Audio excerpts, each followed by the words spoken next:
21h30, Madame, Monsieur, bonsoir, bienvenue dans le journal. Le Conseil des ministres adopte plusieurs projets de décret, parmi lesquels celui fixant le régime spécifique des concours de recrutement des enseignants de l'enseignement supérieur.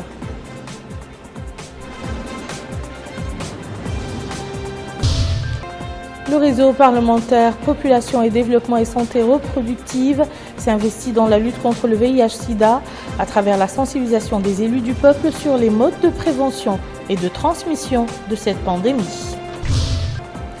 Le sang a de nouveau coulé aujourd'hui au Yémen. 7 personnes ont trouvé la mort non loin du palais présidentiel d'Aden. Le Conseil des ministres s'est réuni aujourd'hui sous la présidence de M. Mohamed El Abdelaziz, président de la République. Plusieurs projets de décret, parmi lesquels un fixant le régime spécifique des concours de recrutement des enseignants de l'enseignement supérieur ont été adoptés. Par ailleurs, le Conseil a suivi des communications sur la campagne de pare-feu et sur la femme rurale. Le communiqué final de ce Conseil avec Mohamed Lamine Bakar.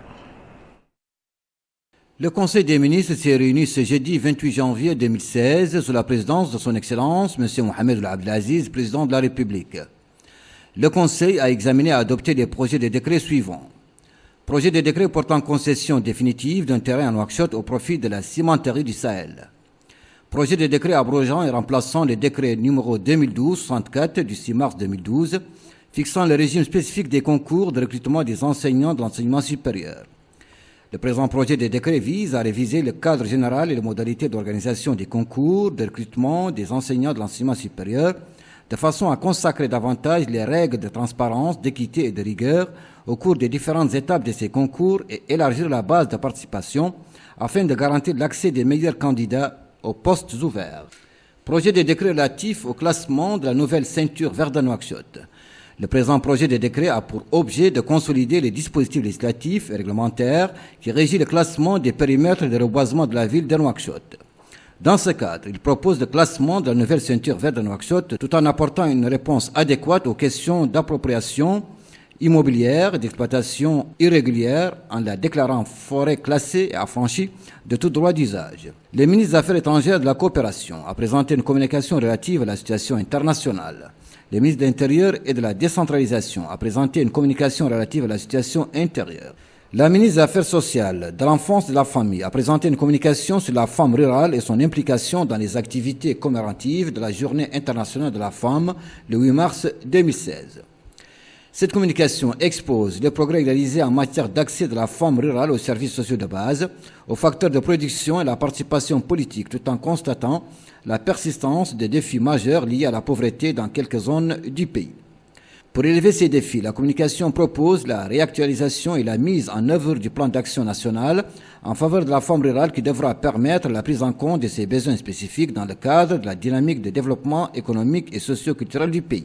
Le ministre de l'Environnement et du Développement durable a présenté une communication conjointe relative à l'état d'avancement de la campagne nationale de protection des pâturages et de lutte contre les feux de brousse pour l'année 2015-2016. Cette communication présente le bilan de la campagne nationale de protection des pâturages et de lutte contre les feux de brousse 2015-2016. Il ressort de ce bilan que les travaux de pare-feu programmés au titre de la campagne 2015-2016 ont été réalisés à 100%. Au niveau des feux de brousse, la situation au 25 janvier 2016, comparée à la moyenne annuelle de 2007-2010, se traduit par une régression en nombre de feux de 77% et une régression en termes de superficie brûlée de 86%.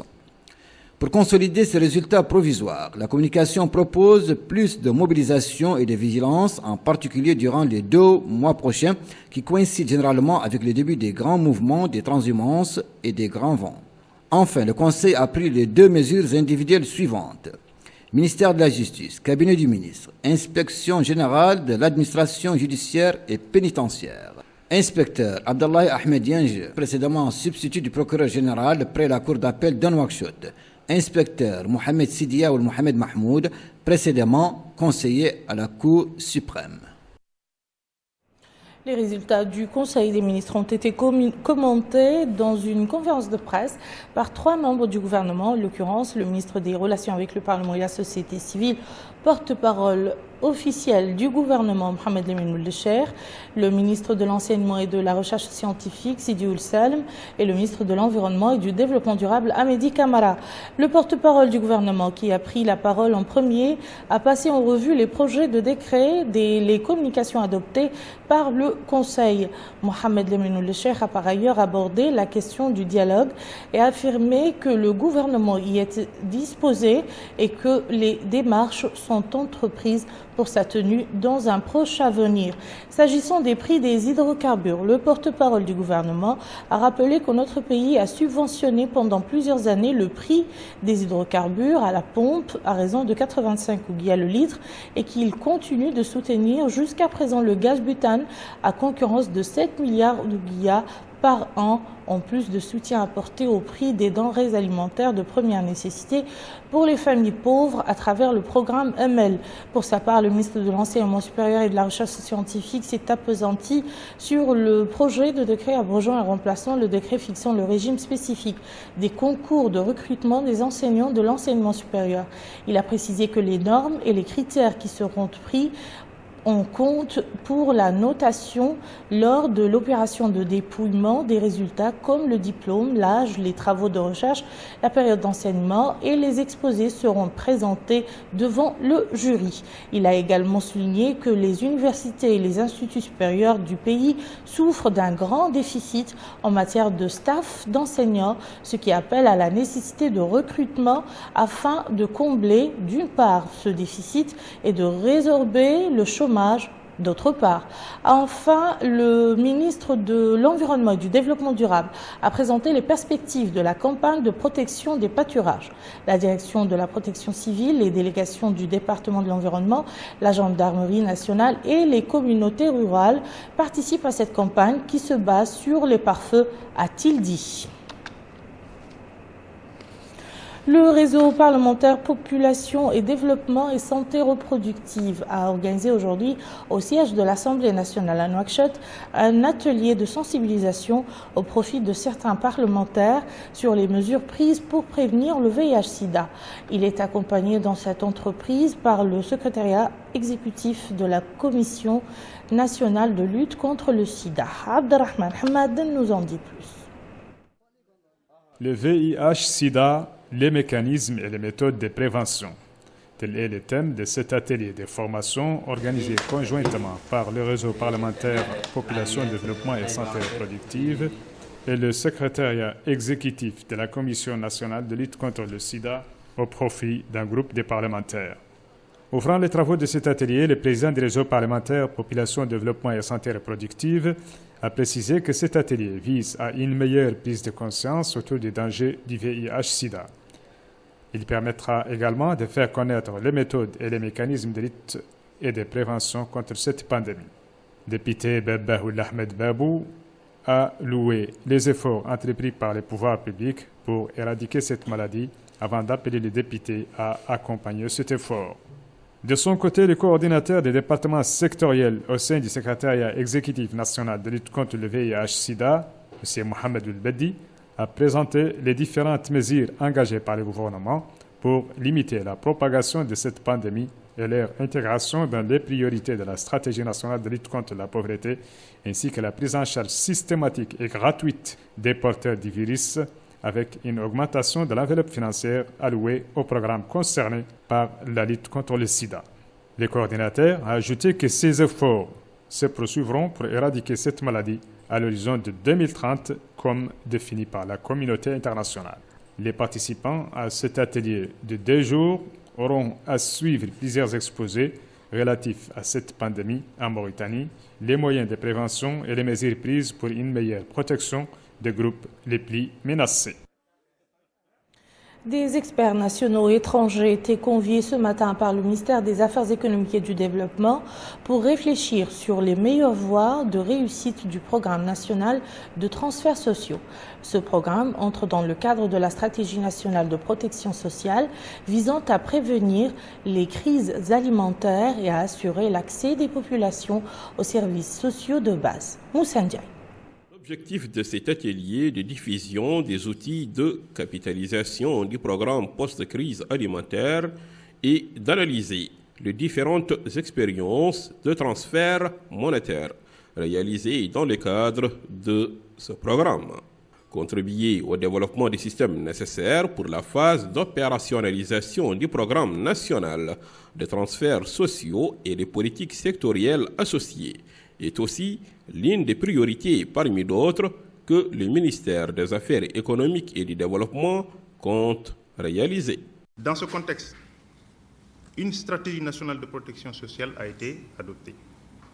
Cette stratégie repose sur les 5 axes suivants: sécurité alimentaire, nutrition, environnement et les changements climatiques, accès aux services de santé et de l'éducation, sécurité sociale, travail et emploi, amélioration du cadre de vie, assistance sociale et promotion des groupes vulnérables.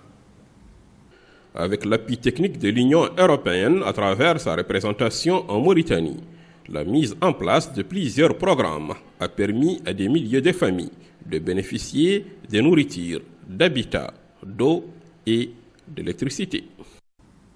L'une des réflexions qui s'encadre dans cette philosophie de la protection sociale, mais aussi dans le cadre du SCAP, de la stratégie de croissance accélérée qu'on est en train de réfléchir ailleurs, c'est comment faire le lien entre le court terme, qui est nécessaire et qu'on ne peut pas ignorer, et le long terme. C'est-à-dire comment aider les personnes qui ont besoin immédiat, mais en même temps construire pour que le développement puisse arriver aux mêmes personnes. Expliquant le volet technique du PNTS, M.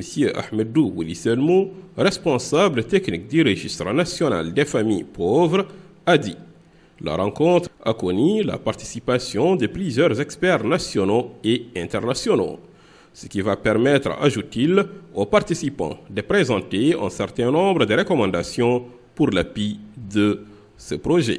Parmi les résultats attendus de cet atelier de diffusion des outils de capitalisation du programme post-crise alimentaire, on note l'analyse des risques du PNTS tout en identifiant les facteurs clés et les points d'action à entreprendre. Notre coup de projecteur, nous le consacrons à l'école de santé publique de Kifa, qui a ouvert ses portes il y a maintenant quelques années. Plusieurs promotions d'infirmiers d'État, de sages-femmes et d'infirmiers médico-sociaux en sont déjà sorties. Aujourd'hui, l'ambition de sa direction se résume dans l'extension de l'établissement, la subvention accordée aux stagiaires et la mise à leur disposition de moyens de transport. Bokar Baylaba. L'école de santé publique de Kifa a vu le jour en 2009 pour répondre au manque de structures sanitaires en personnel de santé quantitatif et qualitatif. C'est aussi une école qui répond aux ambitions de développement et de multiplication des structures sanitaires et à la demande des populations en soins et en prestations sanitaires de meilleure qualité. L'établissement forme 333 élèves qui sortiront à la fin de leurs études des diplômes d'infirmiers d'État, de sages-femmes et d'infirmiers médico-sociaux. Le tout est encadré par 8 professeurs. Comme tous les établissements de formation sanitaire du pays, les défis sont nombreux. En ce qui concerne les efforts du gouvernement, comme vous avez vu, nous avons des salles qui deviennent exiguës parce qu'on vient d'avoir un lot important de matériel payé par l'État qu'on nous a livré, mais ce qui nous manque maintenant, c'est les locaux pour les mettre. Et aussi, il y a un problème pour les élèves que nous avons, ils n'ont pas de bourse spécifique, sauf la subvention que nous leur donnons. Et nous pensons que c'est très peu pour des élèves qui vivent à Kifa, donc à 600 km de Nouakchott. Aussi, il faut noter qu'il faut des moyens de transport parce que vous avez vu l'hôpital nouvelle que nous avons visité aujourd'hui. Il sera très loin de l'hôpital et c'est un grand lieu de stage et de formation.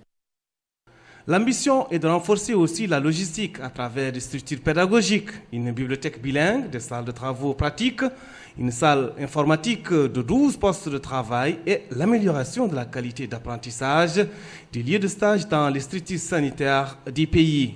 En définitive, l'école de santé publique de Kifa s'est assignée depuis le départ l'ambition de mettre en place une culture d'excellence, dont la finalité est de doter les structures sanitaires du pays des ressources humaines de haute compétence. Et nous clôturons ce journal par un rapide survol de l'actualité internationale, dominée aujourd'hui par le procès de Laurent Gbagbo à la Cour pénale internationale, la signature de plusieurs accords entre la France et l'Iran et l'attentat suicide au Yémen. Abdoulaye Damaba. Le procès de l'ancien président ivoirien Laurent Gbagbo et de son ex-ministre de la Jeunesse Charles Blé Goudé a débuté aujourd'hui au niveau de la Cour pénale internationale à La Haye. Les deux accusés qui ont plaidé non coupables sont jugés pour crimes contre l'humanité. Âgé de 70 ans, Laurent Gbagbo, arrivé au pouvoir en 2000, se considère vainqueur des élections présidentielles de 2010 qui l'ont opposé à l'actuel président de la République de Côte d'Ivoire, Alassane Dramane Ouattara, ce qui avait plongé la Côte d'Ivoire dans une crise qui a fait 3000 morts des deux côtés. Plusieurs protocoles d'accord ont été signés en marge de la deuxième journée de la visite officielle du président iranien Hassan Rouhani en France. Ainsi, l'Iran s'est engagé à acheter 118 avions à l'avionneur européen Airbus, dont le montant est estimé à plus de 25 milliards de dollars. Ces accords portent également sur la formation des pilotes, les opérateurs aéroportuaires et la navigation aérienne. Les troupes irakiennes vont suivre une formation de la part d'instructeurs de la coalition internationale contre l'État islamique. Ceci afin de briser les défenses des combattants de l'État islamique. Tirant les expériences des précédentes batailles, cette formation des soldats irakiens compte mieux préparer l'armée irakienne aux futures offensives sur les places fortes du groupe État islamique. Les États-Unis ont déployé sur place environ 3500 soldats pour conseiller les troupes locales. 8 morts dans un attentat au Yémen, non loin du palais présidentiel à Aden.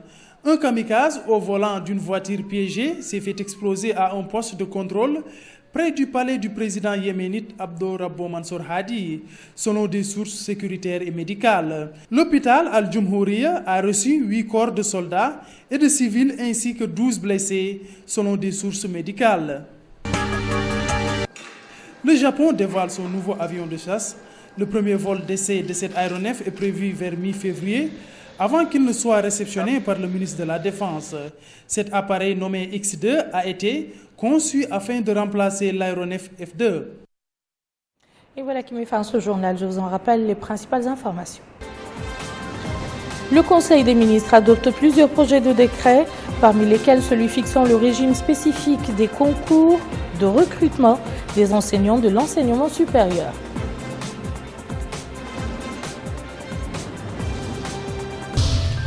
Le réseau parlementaire Population et Développement et Santé reproductive s'investit dans la lutte contre le VIH-Sida à travers la sensibilisation des élus du peuple sur les modes de prévention et de transmission de cette pandémie.